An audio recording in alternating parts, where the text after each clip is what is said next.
응?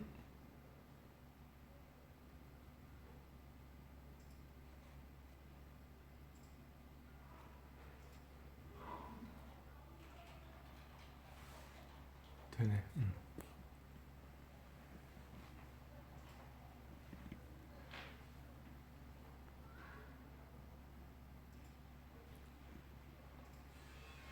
안녕하세요. 됐다. 네, 이제 시작을 하려고 합니다. 5시에 딱 틀었는데 벌써 이렇게 들어와 계시네요. 감사합니다. 얼굴 잘 나오나요?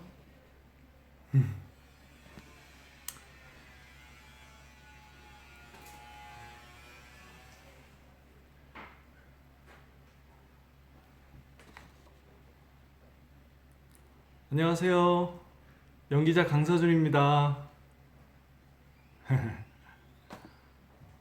제가 개인 SNS로도 라이브를 안 해봤는데 이렇게 V앱으로 인사드리게 되네요. 반갑습니다. 훌라 반가워요.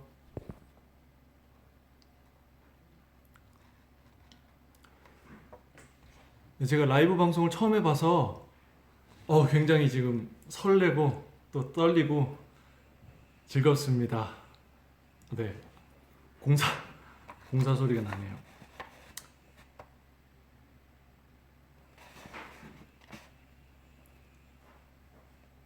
안녕하세요.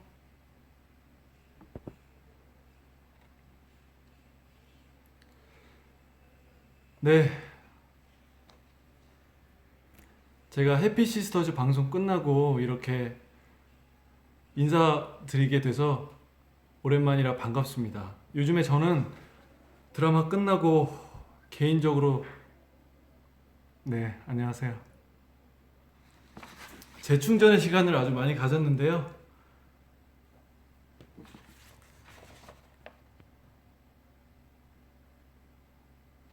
네, 본격적으로 시작을 해보도록 하겠습니다.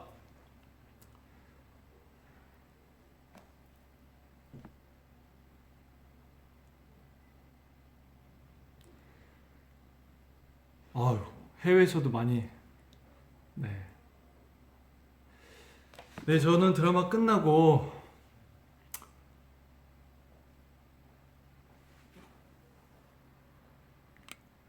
이게 자꾸 멘트를 읽게 되네. 네.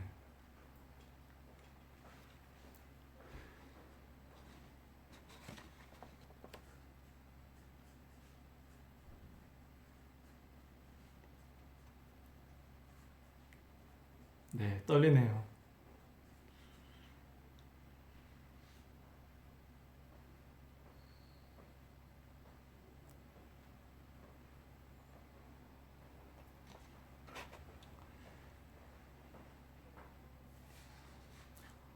해피시스터즈 첫방 1주년이에요. 네. 아무튼 저는 드라마 끝나고 지금 몇 달 동안 쉬면서 충분히 재충전을 했습니다. 그 사이에 부산 영화제도 다녀오고 또 홍성 영화제도 다녀오고 많은 그동안 밀렸던 영화들도 봤고요. 반가워해 주셔서 감사합니다. 네. 여행도 많이 다녀왔고요.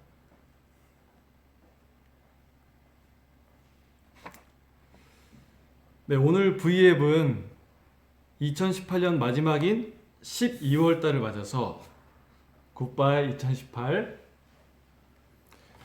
강서준의 2018년, 그리고 저에게 가장 의미 있었던 새 작품을 소개하는 시간을 가지려고 합니다. 네, 지금 V앱에 많은 글들을 올려주고 계신데요. 네. 감사합니다. 얘기 나누다가 틈틈이 여러분이 올려주시는 이야기들 함께 할 테니까 궁금한 점이나 저에게 하고 싶은 말들 지금부터 많이 남겨주시길 부탁드리겠습니다. 네, 미국 잘 다녀왔습니다. 감사합니다. 네, 2018년 강서준 하면 아무래도 해피시스터즈를 빼놓을 수 없겠죠. 보신 분들은 아시겠지만 제가 맡은 역할은 이진섭이었습니다. 네. 보신 분들 많이 계시죠? 네, 이진섭은 제가 제작 발표회 때 말실수를 하기도 해서 혼나기도 했는데 사실 열심히 가족만 알고 일만 알던 성실하던 청년이 또 한 여자만 알던 성실하던 청년이 그 성공하고 난 뒤에 그동안 참아왔던 이런 좀 욕망들을 분출하게 되면서 주변에 많은 민폐도 끼치고 좀 바람둥이였죠. 네, 그런 캐릭터였어요. 그래서 많이 맞기도 하고 시청자분들에게 질타도 받고 네, 별명이 찌질이었습니다. 네. 그래서 제가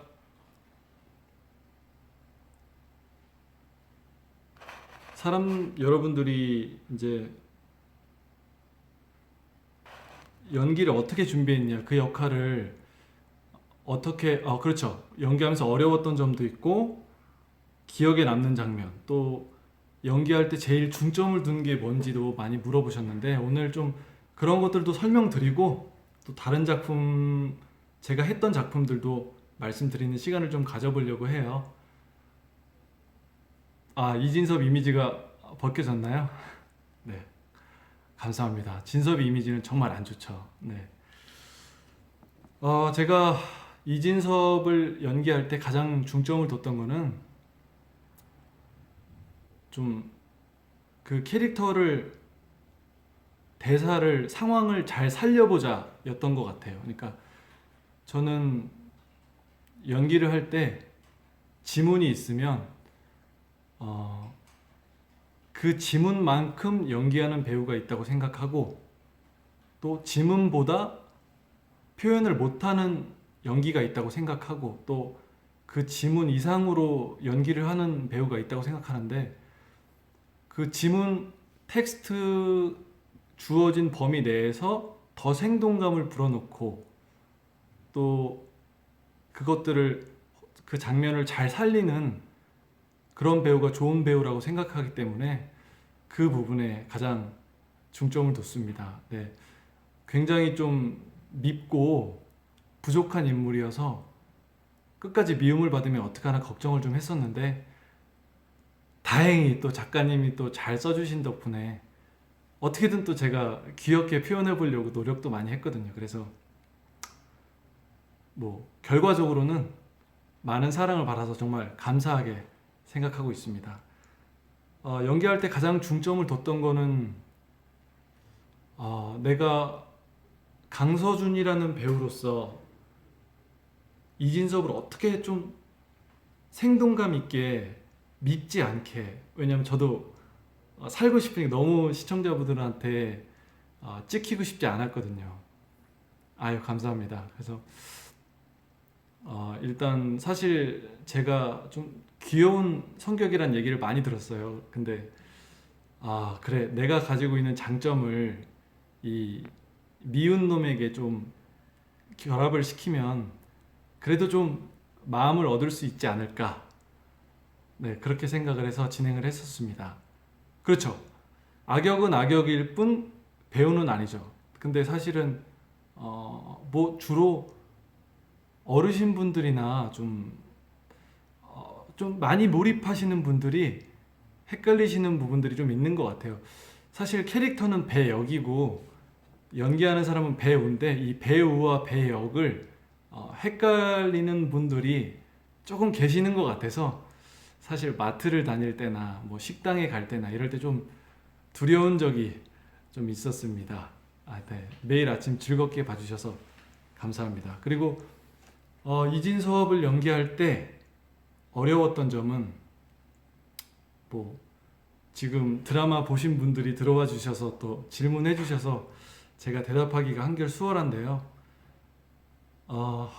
참 많이 맞았죠. 많이 맞았어요. 그래서 기억하실지 모르겠지만 제가 뭐 음식물로도 좀 맞았잖아요. 그래서 뭐 기자분들이나 시청자분들이 뭘로 맞을 때 제일 아팠냐고 또 그런 질문도 하시는데, 아, 뭐 여기는 제 개인 시간이니까 편하게 말씀을 드리면, 김밥으로 맞은 게 네, 김밥으로 맞은 게 제일 아팠습니다. 네, 그 물론 제가 맞은 거를 그 화형 역할했던 반소영 배우도 그대로 맞아가지고 시청자분들은 똑같이 이렇게 복수를 당했다라고 생각하실 수 있겠지만, 사실 제가 먼저 뭐 된장이든 김밥이든 딱이든 먼저 제가 맞아보고 너무 제가 아파하고 또 근육이 놀래서 사실 한의원에 가서 침도 맞고 물리치료도 받고 그랬었는데요.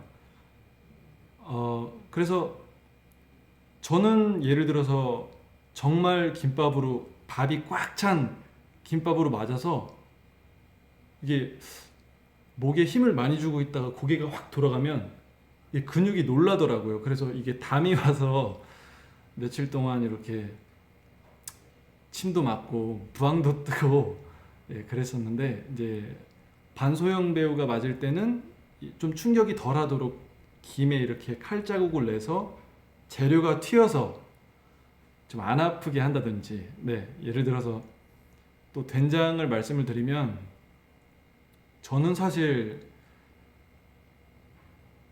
어쨌든 처음에 캐스팅 될 때 제가 뭐 그런 수모와 순환을 당할지 몰랐는데, 된장을 이렇게 자다 물벼락도 있어요.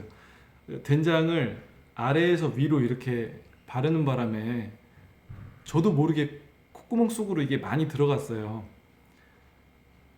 근데 이제 그 당시에는 세수만 하고 이렇게 끝냈는데, 콧구멍 속에 들어간 된장이 독이 오르더라고요. 예.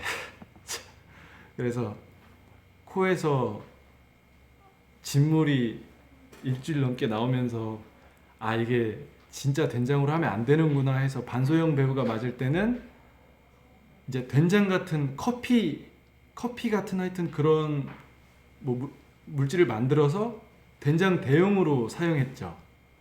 네.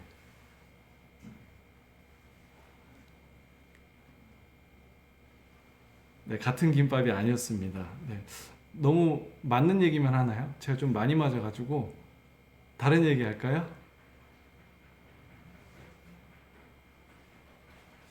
그러면 뭐 많이 맞았으니까 하나만 더 말씀을 드리면, 음, 아, 제가 좀 이런 말 하는 것도 좀 웃기지만, 이 배우 저 배우가 제가 촬영할 때 우스갯소리로 아역 배우들 빼고 다 맞아봤거든요. 심지어 뭐 더 맞았는데 편집된 장면도 있고. 네, 근데 누가 제일 세게 때렸냐 뭐 이런 질문들도 많이 하시는데요. 어, 제 전처 역할했던 심희영 배우의 손이 가장 매웠습니다. 네, 그 고막이 고막이 정말 윙윙거려서 촬영을 잠깐 스톱할 정도로 세게 맞았었는데, 아쉽게도 그 장면은 그 심희영 배우님께서 너무 세게 때려서 바로 어머나 미안해 하고 사과하시는 바람에 정말 아쉽게도 그 장면은 사용되지 못했어요. 네, 그렇죠. 눈물 연기도 제가 어떻게 아시지? 제 컴플렉스였는데. 네, 하여튼 맞는 얘기는 이 정도로 한번 추려보도록 하겠습니다. 네, 그 다음은 어려웠던 점이었구나 이게. 그러면 제일 기억에 남는 장면, 에피소드. 뭐 방금 눈물 연기 얘기를 하셨는데, 제가 사실 한국예술종합학교 대학교 때부터 연기를 시작해서 SBS 공채 탤런트가 되고 연기 경력이 10년이 조금 넘습니다. 근데 눈물 연기가 그렇게 힘들었어요. 평소에 눈물이 적은 편은 아닌데 그 막상 촬영 현장에 가보면 그 수십 명의 스태프들과 이 배우들이 제 연기를 지켜보고 있고, 무엇보다 제가 듣기로는 영화 촬영 현장에서는 배우들이 감정 잡을 시간을 다 기다려주고 또 하루에 찍는 분량이 적어요. 근데 여러분께서 보셨다시피 연속극은 일주일에 5편씩이 방송이 됩니다. 그 말은 그만큼 많이 찍어야 된다는 소리거든요. 그래서 배우들에게 감정을 잡을 시간을 충분히 주지 못하고 또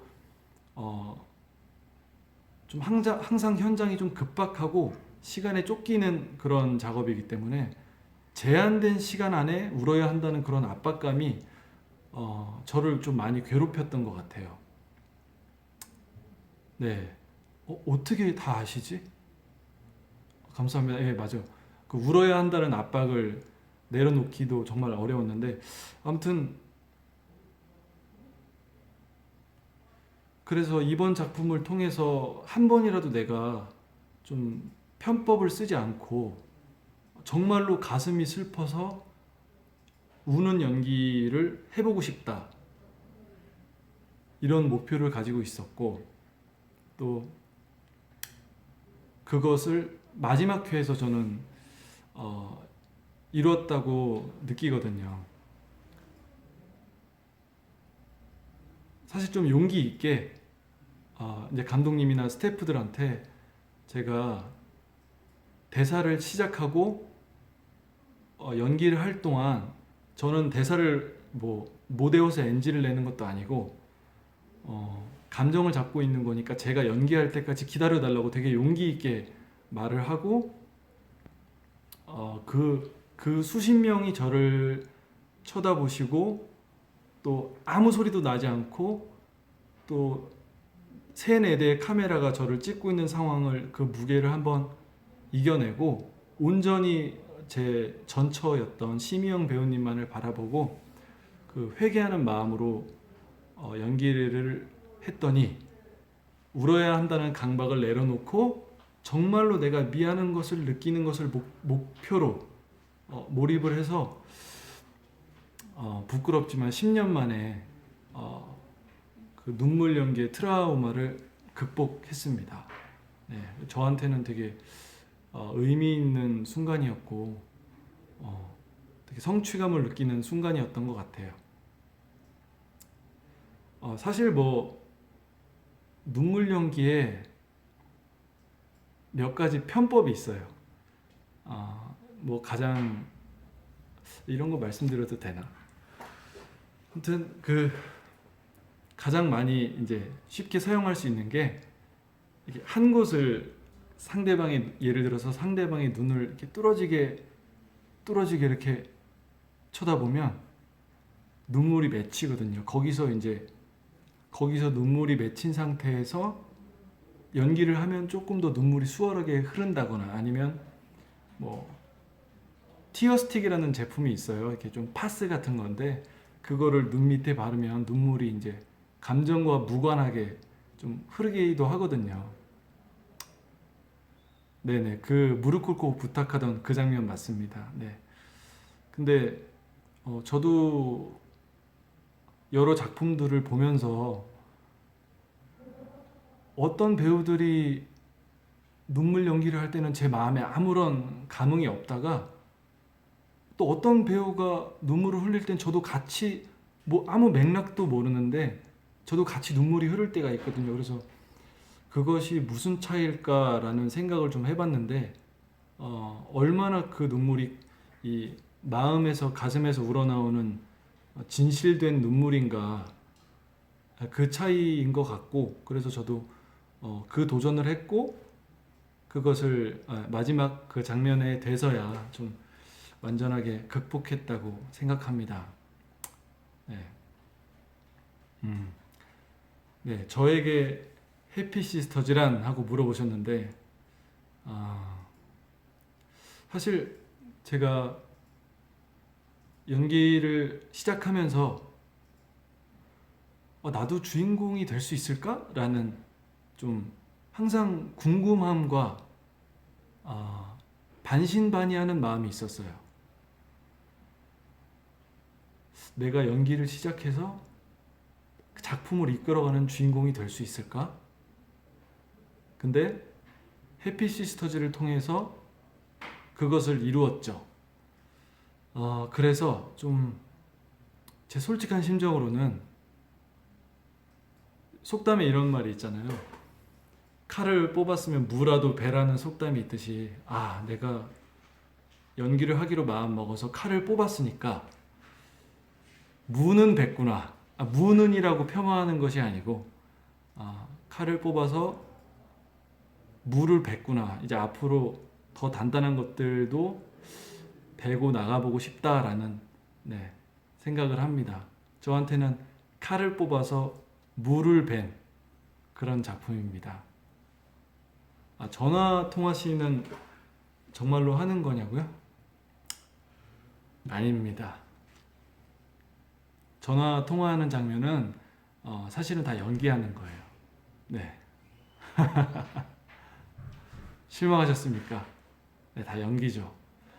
그래서 연기할 때 그 상대방 목소리를 저 하트 입술 얘기 많이 듣습니다. 네. 상대방 목소리를 스태프분들이 읽어주신다든지 아니면 제가 상상으로 읽기도 하고 그렇습니다.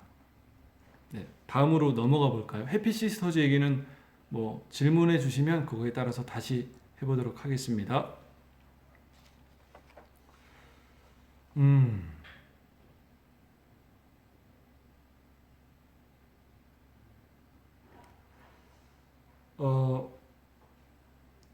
다음은 연기자 강서준에게 전환점이 되었던 세 작품을 소개해 보겠습니다. 제가 시간 순서대로 하나씩 해볼게요.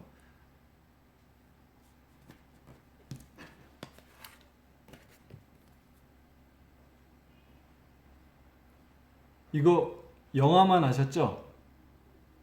네. 나는 전설이다라는 SBS 작품인데요. 이게 밴드 드라마였어요. 거기서 조연이었는데 이게 저한테 굉장히 큰 의미가 있는 작품이었습니다. 왜냐하면 보신 분들 혹시 계신가요? 이게 한 8년 정도 됐습니다. 보신 분들 안 계시... 네, 너무 오래전 드라마라. 근데 저한테 이게 왜 의미 있는 작품이냐면 제가 2009년에 SBS 공채 탤런트로 데뷔를 했어요. 근데 공채 탤런트로 시작을 했을 때는 단역부터 이렇게 시작을 합니다. 그래서 제가 처음으로 텔레비전에 나왔던 순간이 보셨어요? 야, 감사합니다. 네. 네, 제가 처음으로 텔레비전에 나왔던 순간이 대사도 없는 이승기 씨, 가수 배우 이승기 씨 친구 역할이었어요. 단역으로 잠깐 나왔는데 이제 가라오케라는 노래방에서 술도 마시고 노래하는 그 공간에서 이제 그 이승기 씨와 같이 술 마시고 노래하고 그런 장면이었는데 그렇게 대사 한마디 없는 단역으로 연기를 시작해서 처음으로 제 이름 세 글자 고정 배역을 받았거든요. 저는 그렇게 단역으로 시작해서 대사 한마디 있는 단역을 또 얻어냈고 또 심지어 대사 한마디를 하기 위해서 36시간을 대기한 적도 있었어요. 그렇게 대사를 한마디 두 마디씩 늘려가고 단역에서 그 윗급을 저희는 조단역이라 그래요. 조단역 역할들을 또 한 수십 편을 했었어요. 네. 그 조단역 역할들이 주로 뭐냐면, 보통 이제 드라마를 보시면 그 주인공이 다니는 회사가 있잖아요. 거기에 나오는 직원, 뭔지 감이 오시죠? 네, 이게 주인공들이 예를 들어서 어떤 회사에 다니면 그 회사에 직원들이 막 있어요. 이제 그 직원들은 매회 나오지 않고 뭐 한 회 걸러 한 회 나온다든지, 대사도 뭐 한두 마디씩 이렇게 했어요. 근데 제가 뭐 가장 그런 조단역들이 가장 많은 대사는 뭐, 대표님 이거 이메일 왔어요. 뭐 이번 저희 비즈니스 건 잘 성사됐습니다. 와! 이제 이런 역할들을 저는 굉장히 많이 했습니다. 네. 그런 역할들, 조단역 역할들을 한 20편 정도 했었고요. 뭐 서커스 회사 직원도 해보고, 우유 회사 직원도 해보고, 무슨 뭐 언론 회사 직원도 해보고, 뭐 그런 조단역 시절들을 거쳐서 처음으로 제 이름 세 글자인 조연, 그러니까 등장인물란에 처음으로 세 글자 이름을 올린 그런 작품이었어요. 주연 배우들하고 같이 작품에 대한 얘기도 할 수 있었고, 감독님하고 연기에 대한 얘기도 할 수 있었고, 그래서 저한테는 그 나는 전설이다라는 작품이, 나도 이제 단역 연기자가 아니라 나도 연기자다, 뭐 그런 프라이드와 자부심, 자신감을 줬던, 그래서 그런 의미 있는 작품이었습니다. 그리고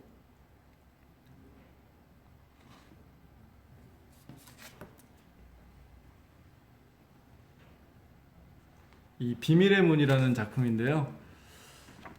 사실 사극이었고, 한석규 선배님, 이재훈 뭐 형님, 또 그 시기에 정말 연기 잘하는 정말 많은 배우분들이 의기투합해서 엄청난 화제작이었던 작품이었어요.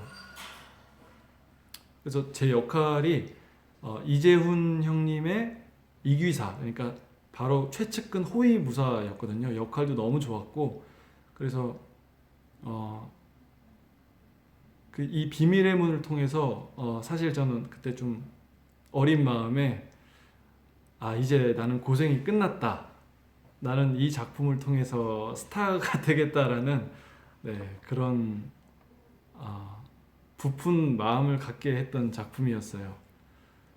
네, 근데 그 예상과 달리 반응이 그렇게 뜨겁지 않았기 때문에 방송국에서도 좀 많이 의외다라고 했던 작품이었고, 그래서 저 또한 뭐 최선을 다했지만 많이 아쉬워서, 네, 또 마음에 많이 남는 작품이었습니다. 근데 지금 시간이 지나고 나서 생각해 보니까, 비밀의 문으로 만약에 제가 잘 돼서 지금 뭐 우리나라에 잘 나가는 뭐 스타분들처럼 만약에 됐다면 굉장히 교만해지지 않았을까라는 생각을 조심스럽게 합니다. 왜냐하면 그 전까지는 물론 지금도 그렇지만 그 전까지는 고생도 거의 안 해봤고, 작품과 작품 사이에 휴식기도 거의 없었고, 뭐 경제적으로 뭐 큰 어려움도 없었고, 20대 중반의 나이였기 때문에, 그때 만약에 제가 스타가 됐다면 이 어려움을 모르고 스스로를 너무 높게 평가하고 좀 겸손하는 자세를 배우지 못하지 않았을까. 그래서 어떻게 보면 지금처럼 이렇게 감사하는, 또 뭐든지 또 남의 얘기를 좀 더 들어보려고 하고 겸손하려고 하는 마음의 태도가 없지 않았을까라는 생각을 또 조심스럽게 해봅니다. 네, 민우섭 맞습니다. 네, 기억해 주시는 분들이 있어서 감사합니다.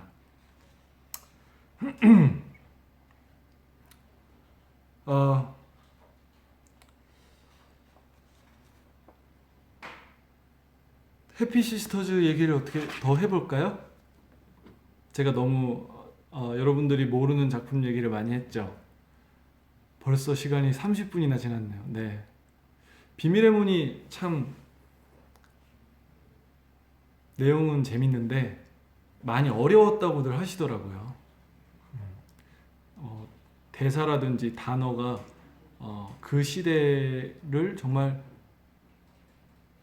리얼하게 표현하고자 좀 그 시대에 맞는 뭐 그런 어투라든지 단어들을 많이 사용했는데 지금 현실에서 그걸 봤을 때 많이 어려워들 하시더라고요. 네.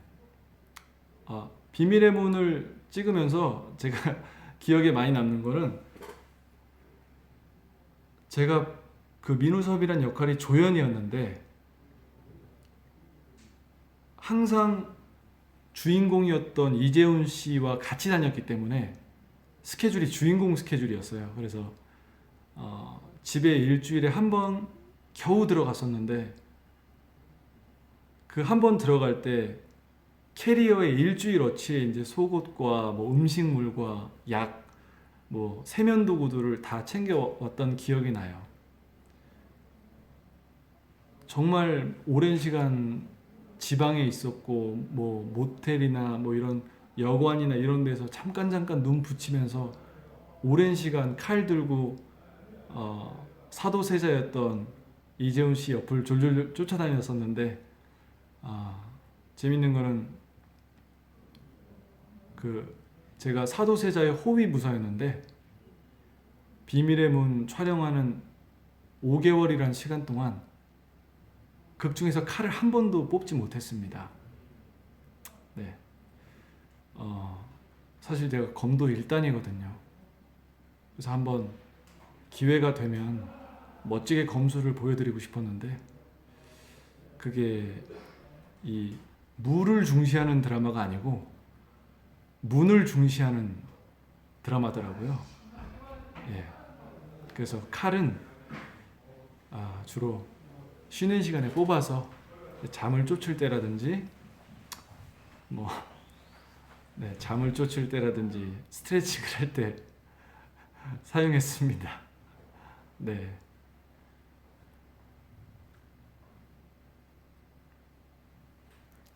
그래도 그 시간을 통해서 저는 근데 개인적으로 저는 항상 열심히 살아왔다고 생각을 하고 주어진 거에서 최선을 다하는 스타일인데 재훈이 형을 보면서 깨달은 게 있었어요. 저는 정말 사람이 그렇게 무언가를 열심히 하는 거를 재훈이 형을 통해서 처음 보고 나보다 2배, 3배 이렇게 노력하고 열심히 하는 사람이 있구나라는 것을 그 이재훈 씨를 통해서 사실 재훈이 형하고 저하고 그 동창이에요. 동창이 뭐 동문이에요, 동문. 제가 한예종 연극원 연기과 05학번이고 재훈이 형이 저보다 형이지만 저보다 3학번 후배 08학번입니다. 네, 그래서 근데 학교 다닐 때는 이렇게 그렇게 가깝게 지내거나 뭐 그분에 대해서 잘 알지 못했는데 촬영하면서 가까이서 보니까 정말 놀랐어요. 그러니까 예를 들어서 사람이 밥을 먹다가 자는 거, 여러분 밥을 먹다 자는 거를 본 적이 있으신가요? 네, 하여튼 그때 제가 놀랐던 것 중에 하나가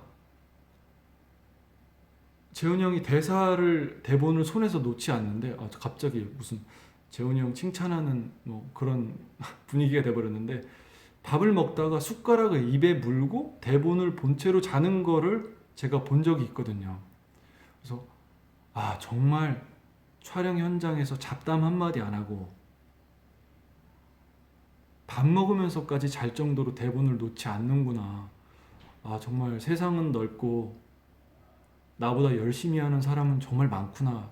그래서 그 형을 보면서 많이 또 반성도 했고 많은 것을 또 배웠습니다. 네, 물론 둘이서 수다 떨 시간도 없이 너무 추웠던 시기에 산속에서 같이 고생했지만 많은 것을 또 배웠던 작품이었어요.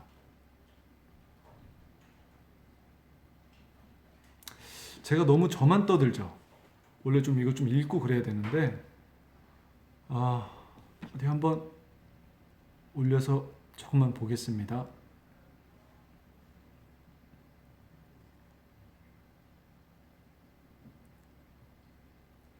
사극할 때 어려웠던 점이 일단 상투를 틀면 머리 이렇게 그 두상을 꽉 옥죄고 또 수염을 본드로 붙이거든요. 가짜 수염을. 그래서 밥 먹을 때도 입을 마음껏 크게 벌리면 수염이 또 떨어지니까 밥 먹을 때도 좀 조심스럽고 주로 그 밥버거를 이렇게 숟가락으로 쪼개서 입을 이렇게 조금 벌려가지고 이렇게 먹었던 것 같아요.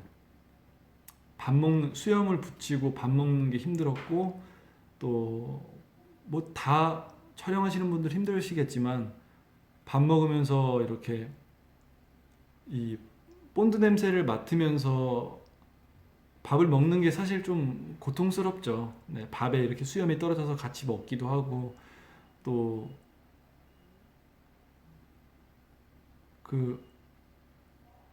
상투를 또 마음대로 풀 수가 없으니까 상투를 튼 채로 잠을 자기도 하고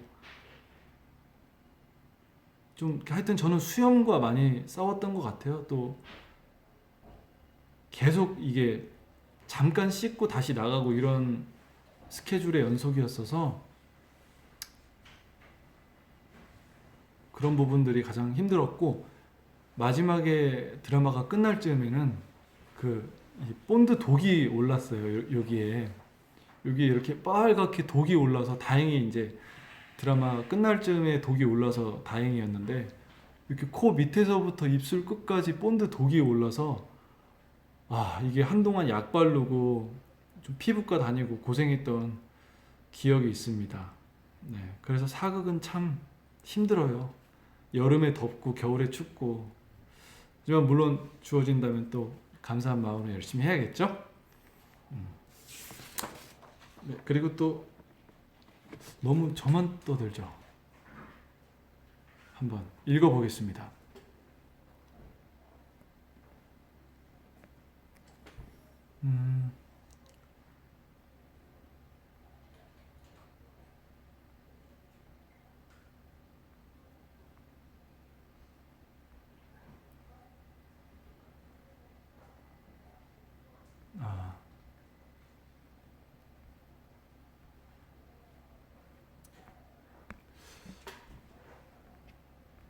그리고 참 좋은 소식도 있는데요. 해피시스터즈가 일본에 팔렸습니다.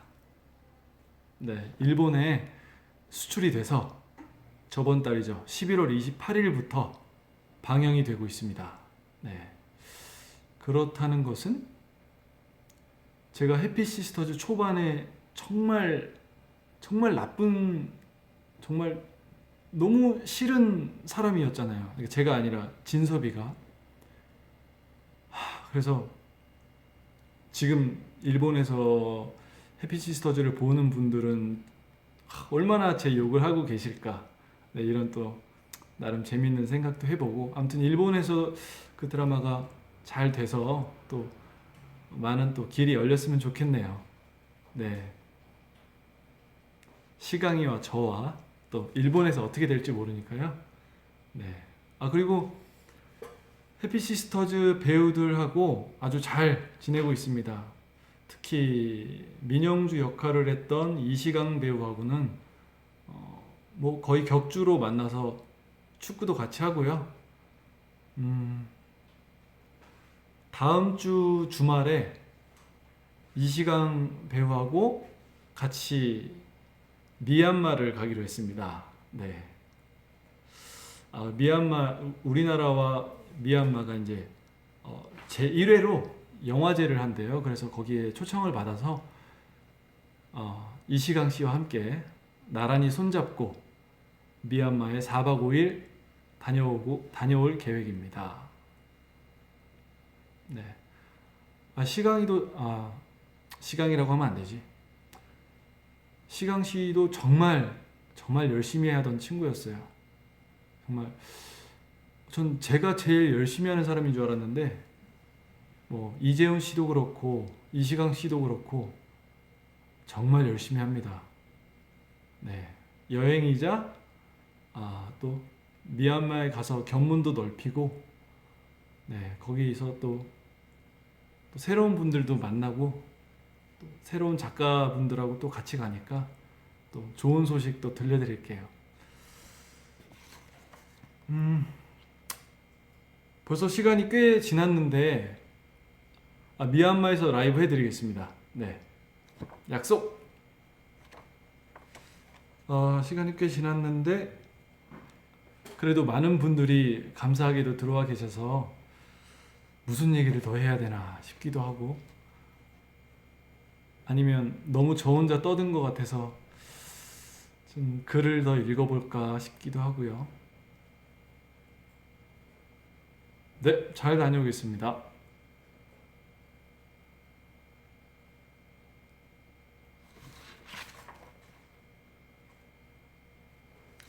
여러분은 해피 시스터즈 보셨으면서 어떤 장면이 제일 기억에 남으셨어요?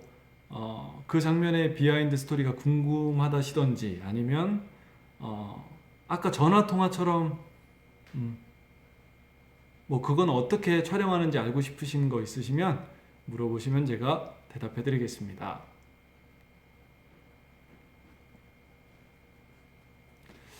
제가 못 본 게 많아서 김희슬님 너무 고마워요.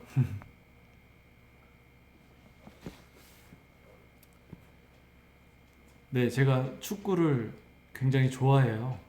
또 이시강 씨는 축구 선수를 했었고 엄청 잘하시고 저는 잘하지는 못하는데 축구할 때 특히 골 넣을 때 스트레스가 한 번에 확 풀리는 느낌이라 네, 아주 축구를 좋아하는데 사람마다 이렇게 근육이 발달하는 부위가 다르잖아요. 근데 저는 그 부분이 허벅지거든요.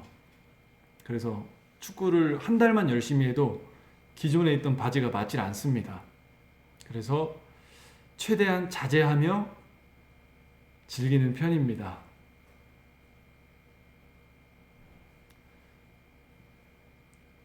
임신 씨요? 임신 씨는 사실 간단해요. 배에다가 보형물을 집어넣는 거예요. 그게 다입니다. 옷으로 이렇게 덮어주면 리얼하니까요. 네. 임신하는 것을 표현하는 것은 소품팀에게는 어려운 일이 아닙니다. 그죠? 남자는 허벅지. 네.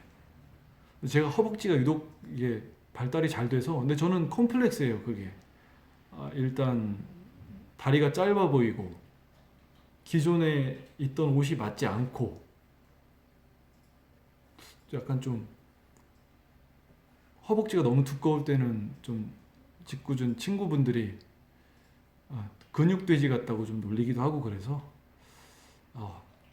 축구를 조금 덜 하면서 허벅지 조절을 하고 있습니다.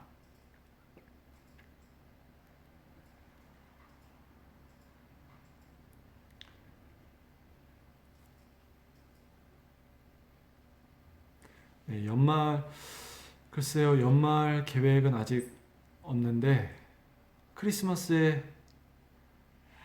저는 주로 사실 크리스마스에 교회를 가서 올해도 교회 가겠죠? 네, 본질에 충실하게. 네.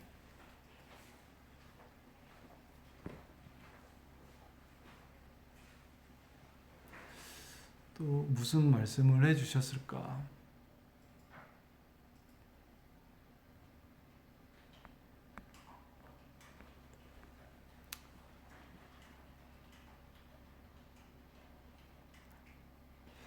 근데 사실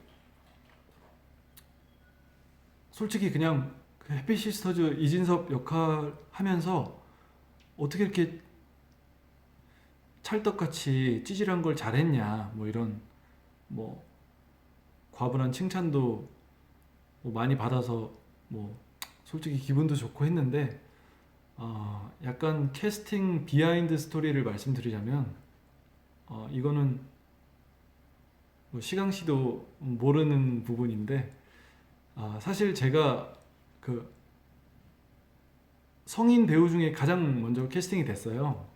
그래서 감독님이 어느 날 저를 부르셔서 야, 여기 앉아봐라 뭐 이렇게 하셔가지고 앉았는데, 여기 민영주란 캐릭터가 있고 이진섭이란 캐릭터가 있는데 뭐 하고 싶냐 골라봐라 이렇게 말씀을 하셨어요. 사실 네, 안 믿기시죠?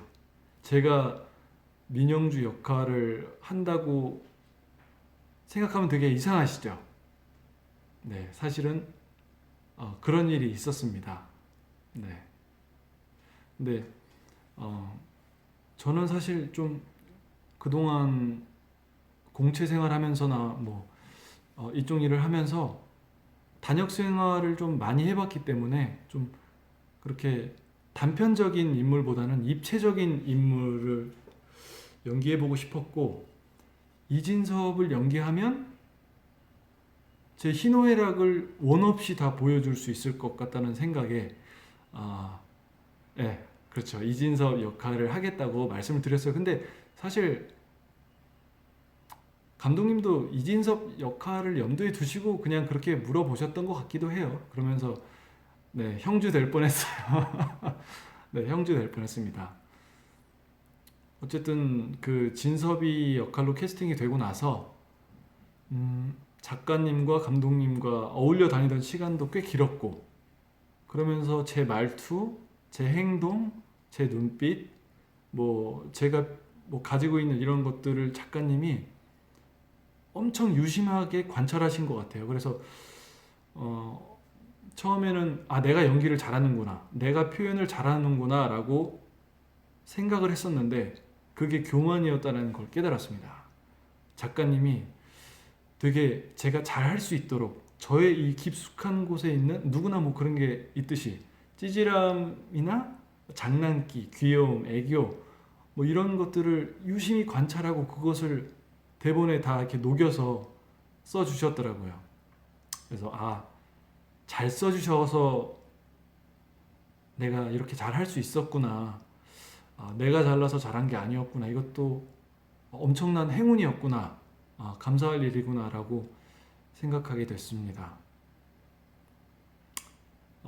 제 대사요?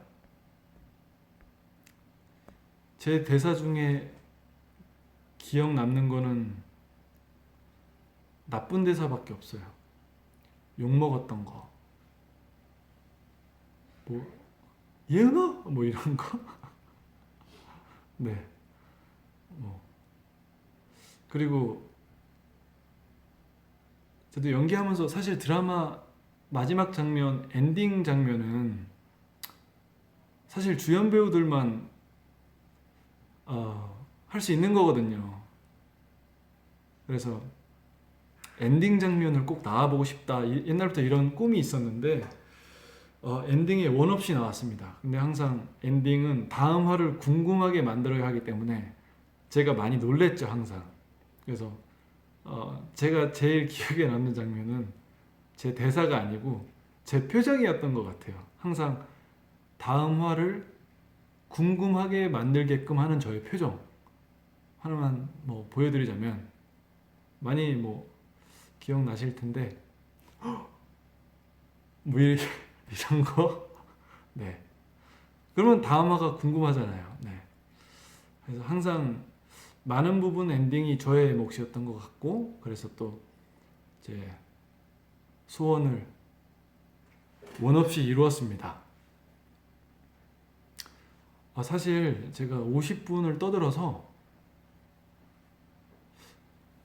그만해야 하나 싶기도 한데 이렇게 많이들 들어와 계셔서 어떻게 해야 될지 모르겠지만 그래도 다음을 기약해야겠죠?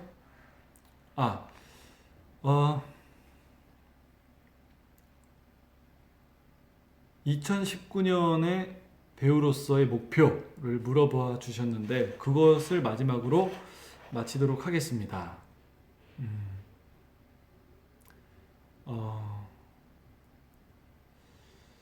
좀 사실 연속극은 표현이 사실은 좀 1차원적인 부분이 많은 것 같아요.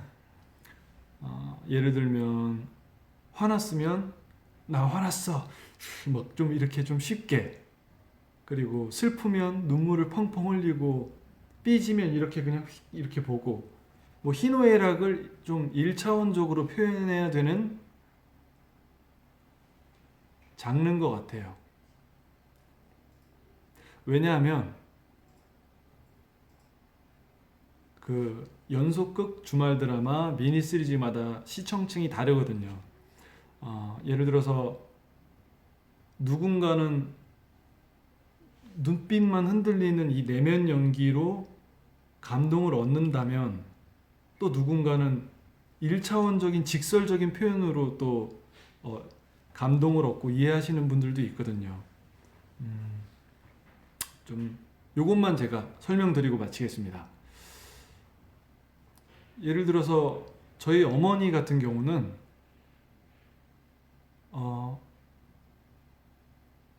내면 연기라든지 뭐 아니면 돌려서 말하는 것이라든지 아니면 심오한 대사 같은 것에 있어서 큰 감흥을 느끼지 못하세요. 그리고 사실은 어머님들 뭐 집안일을 하시는 분들이라든지 그런 분들은 집안일을 하시면서 또 귀로도 드라마를 들어야 하기 때문에 좀 더 대사가 직설적이고 톤이 높고 좀 그런 연기가 그분들에게는 필요하다고 생각해요. 그래서 연속극이 주로 배우들이 톤이 높고 표현이 1차적이에요. 뭐 화나면 이런 엔딩 장면, 뭐 놀라면 정말 진섭이처럼 이렇게 놀래고, 이게 제가 표현할 수 있는 게 그게 전부여서가 아니라 연속극에서는 그렇게 해줘야 하는 부분이 분명히 있어요. 연속극에서 만약에 미니 시리즈처럼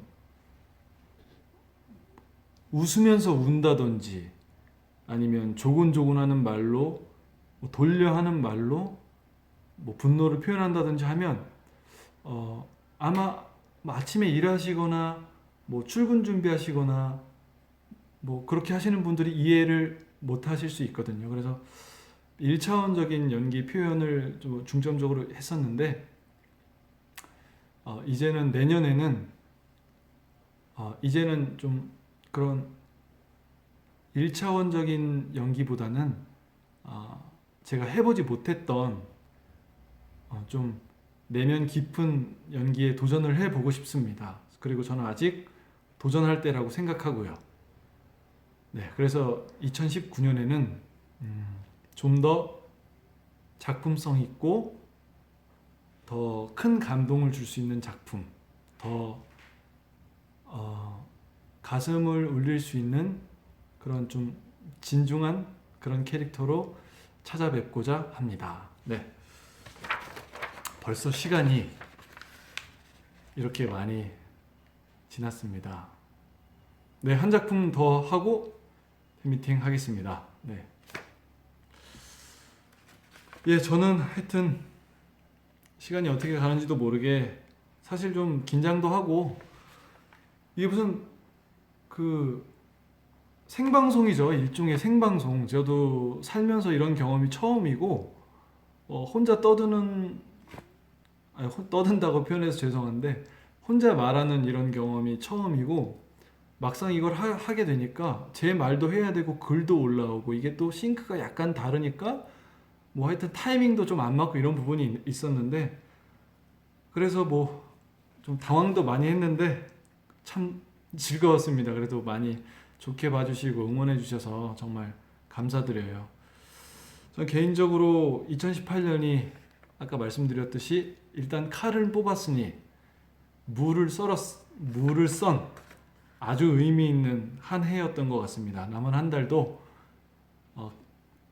감사하게 생각하면서 내년을 준비하는 마음으로 잘 보내겠습니다. 여러분들도 2018년 마지막 한 달 의미 있게 잘 보내시고요. 저는 또 다른 곳에서 다른 이야기로 인사드릴 수 있도록 하겠습니다. 오늘 채팅방에 남겨주신 이야기들은 제가 나중에 찬찬히 다시 보도록 하겠습니다. 그러면 오늘 이만 들어가 보겠습니다. 안녕. 감사합니다.